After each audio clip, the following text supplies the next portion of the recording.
Hello, everybody. This is Joethelawyer, and welcome to another edition of Analog Mancave. You all know what's going on, okay? The OGL is a mess. First of all, yes, see the little banner at the bottom? I figured out how to do that stuff with StreamYard. I figured this is the perfect time to break it out. This is not legal advice. I am a lawyer. I am not your lawyer. So take all this crap with a grain of salt because though I'm a lawyer, I don't practice in any of those areas a lot that relate to this, and this is not legal advice. So get a good lawyer. So anybody's looking for the free legal advice, you're not going to get it here, but you're going to get the take on a guy who's been dealing with this kind of crap for like 25 years from first TSR and now Wizards of the Coast, because they've been idiots ever since the dawn of the internet. All right, I'll tell you a little story about that from 1995, but this is my take on it. Based on what I'm reading, if this is true, you're a damn fool if you go in and do anything under this OGL 1.1, because you lose all your rights to your property. They can take it. They don't have to pay you. I mean, everybody has been saying the same thing. I'm not going to do the same analysis. Lawyers and non-lawyers, publishers, pros, hobbyists, everybody agrees this is a stinking disaster. All right. Now, what's going on with Wizards that goes? They're greedy. They want money. Okay, they want their money. Now, let me tell you a story about what happened back in the 90s. I was a young law student, eager, full of piss and vinegar. And at the time, memory lane here, guys, 1995-ish, I think. What you had was TSR, all right, which then became known as the S changed into a dollar sign. And this is the dawn of the internet. The internet, imagine, if you will, the internet without the web. There was an internet without the web. There was email, there was FTP service, there was Gopher, there was IRC. There was one IRC server. Imagine that, guys. This is before DALNet even, okay? You had to understand what the hell you were doing on the internet. It was DOS based, text based rather, like a DOS screen, right?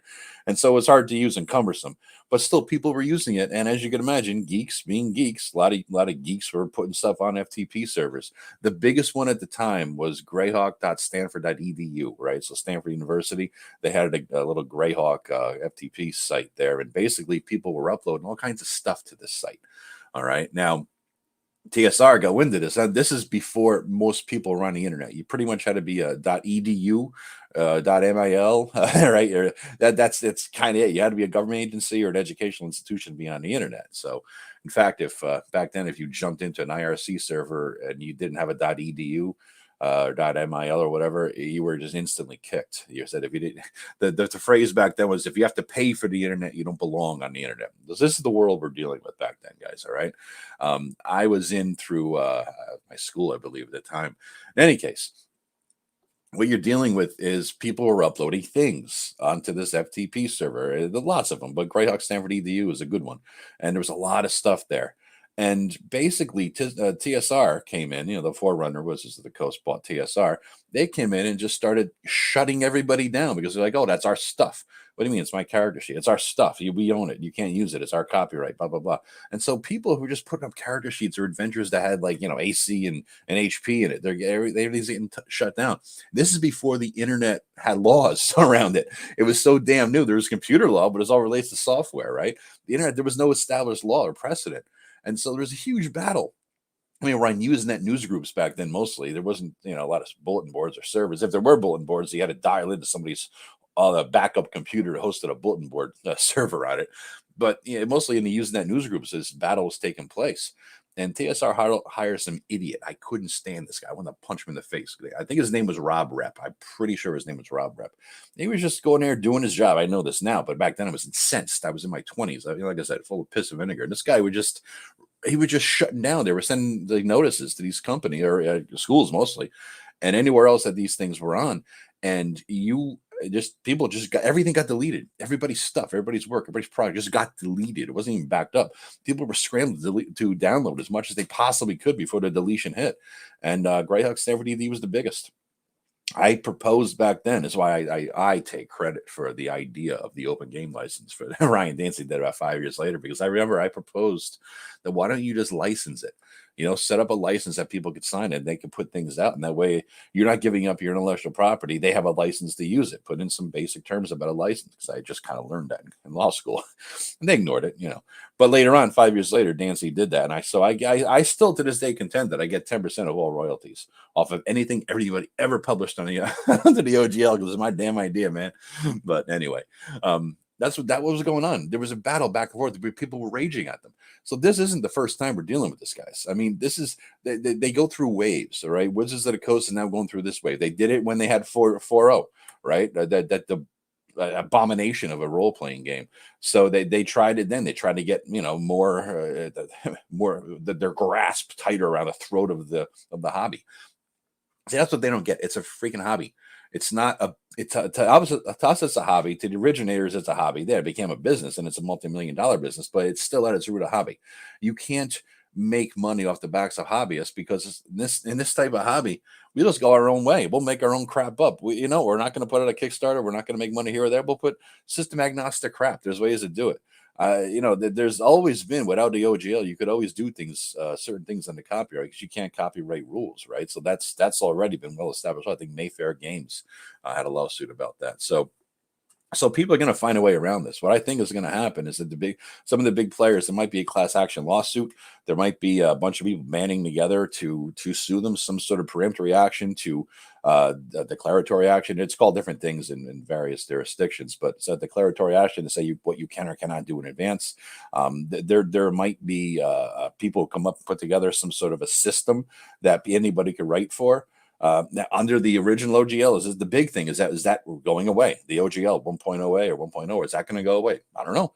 Here's the other thing you don't understand. As the normal human being mindset thinks differently than a lawyer, because you think, is that right? Can they do it? Is that legal?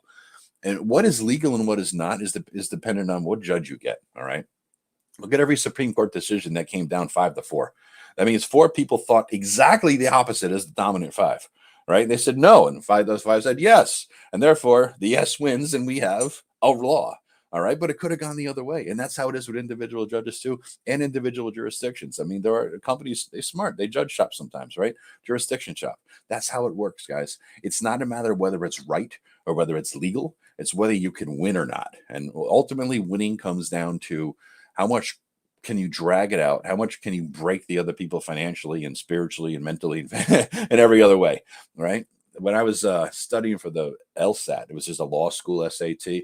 I took it was a class, a weekend class. And I remember asking this guy who was teaching, he was a prosecutor. I said to him, hey, I want to go, and at the time, this is 1990, I don't know, 3, 4. I wanted to go into computer law. This internet thing is kind of new, exciting, blah, blah, blah. So he says, I said, what should I take? He goes, that doesn't matter. So what do you mean doesn't matter? He goes, the only thing that matters is getting into law school. All right. So everything you're learning here on this LSAT doesn't make a damn bit of difference. He says it's all bullshit. He says, and then once you get into law school, everything you learn in law school, everything you take doesn't make a difference. It's all bullshit. All that matters is passing the bar. And everything that you've got to learn to pass the bar, all that's bullshit. As long as you get your law license, that's all that matters. And once you become a lawyer, the only thing that matters is piling more bullshit on top of the back of the other guy until they just break. He goes, so from the beginning to the end, the entire practice of law is based on bullshit. And I found it to be remarkably true in my life. All right. So it's all bullshit. There's nothing firm. There's nothing written inside. There's not very much written in stone that can't be broken or gotten around in some way, whether via congressional lobbyists or a bias or whatever it is. This is what you're dealing with, guys. This is what you're dealing with. It's a thing that is in flux right now. I hope it works out for all of us. But bottom line, and I'm doing these videos on the OSR, because what you have is an OSR. You can make it yourself. It's homebrew. Do it yourself, man. You don't need them. You don't need them at all. All right. And if you want to put something out under copyright, just don't have any other crap in there if you want to avoid risks. And if you don't care, I mean, I don't know what's going to happen with the original OGL. I don't know. I don't know what they're going to call, what they're going to claim. We don't know if this is true or not. I think it is. I think the tone of it is definitely true, because that seems to be where they're going. And this, like I said, this goes in waves. We had it happen with TSR back in the day, and the TSR with the $sign on the S, right? That's what we called them back then. And then Wizards of the Coast bought them. And then, they were great at the beginning, and then they went 4.0 with that game system license. Everybody's like, the hell with you. And Pathfinder came from that. So I think there's a lot of people in a good position to go. If Matt Mercer didn't, kowtow and sign some special deal where he doesn't have to pay all this money and he can still keep using their crap. If he had the guts to actually say, and I don't know if he did or didn't, if he has the guts to actually say, no, the hell with that. Here's what we're gonna do. We're gonna make our own system under the original, either a clone of D&D in some way under the OGL, or just under the fact that you can't copyright stuff, and a bunch of people get on board, maybe investors or whatever, and they put it out there. What are they going to do? They're going to sue them, and then do they want to test this in court? Right? That's the question. Do they want to test the OGL in court? Do they want to test the legitimacy, or do they just want to use their power to scare the crap out of people, weak people who can't defend themselves against them? By weak, I mean financially weak, because it will cost a fortune, right? That's why I'm hoping there's some sort of a class action lawsuit or some declaratory action that gets into the what they can or cannot do, because I think it's complete and utter horseshit. All right. So anyway, that's my hot take on it, guys. I'm sorry there's not been a lot of videos lately. It's been a busy, busy week of work, and I'm getting ready to go on vacation as of today. I'm on vacation, but I'm going somewhere tomorrow, so I'm packing up and getting things ready. So you're going to get my solo game summary when I get back. sorry for the delay there, guys. All right, but listen, everybody, have a great weekend, a great week, and I hope hang in there. We're all in this shit together, okay? So hopefully everybody will help us each other get through it together. Check out the OSR, because it's all do it yourself. You don't need their crap. That's the biggest secret in all D&D. You don't need their crap. You can do it yourself. All right. Anyway, I will talk to y'all later, and have a great one. Bye bye.